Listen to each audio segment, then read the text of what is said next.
Well, this week has been tricky. Whenever we talk about false teachers, you have to walk lightly because most false teachers don't consider themselves false teachers. They think they're on the right track. I'm sure there are people who would call me a false teacher. Man, I try to keep to the truth. Of course, there are some con artists who purposefully prey on people, and we spoke about some of them in earlier devotions. But today, let's look at one last thing Paul said about the false teachers. He said, verse 9, refute those who oppose good doctrine. Verse 11, they must be silenced. Verse 13, rebuke them sharply so that they will be sound in faith. Now, man, those are three confrontational words. Instead of just ignoring the false teachers, Paul says, we must do three things. Refute them, number one. And that means to prove that they're wrong. You know, we as Christians must be so well versed in the truth that we can immediately refute false teachings when they come in and stand on what is right. Then he says we must silence them.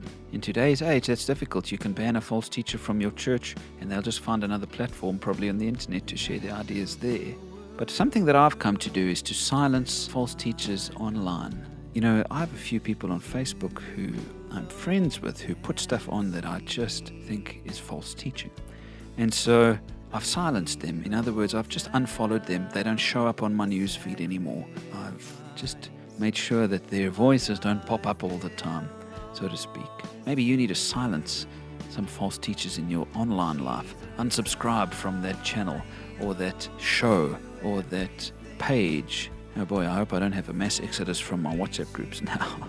But really do what you can to silence the false teachers in your own life. And the third one that Paul says is rebuke them sharply. And of course, he's talking to Titus, who was a church leader, so Titus had the authority to confront. I think this is why it's important for preachers to have accountability, for other preachers to be listening to preachers, so that if they're off base, someone can step in.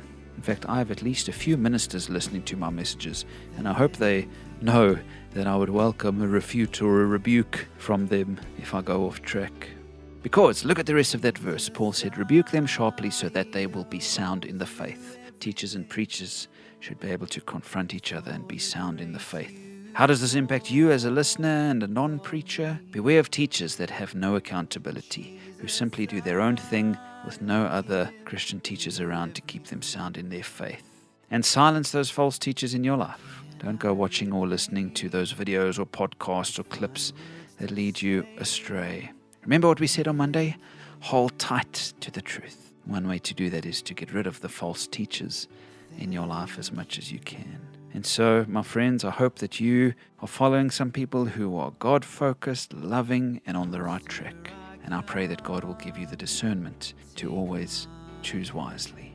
Thank you for sticking around with me this week, friends, and I hope that the teaching has been helpful. And again, thank you so much for the kind financial donations that keep this ministry alive. God bless you all, and I hope that you'll join me on Sunday night's encounter to worship. God bless. Have a wonderful weekend. Belongs to you.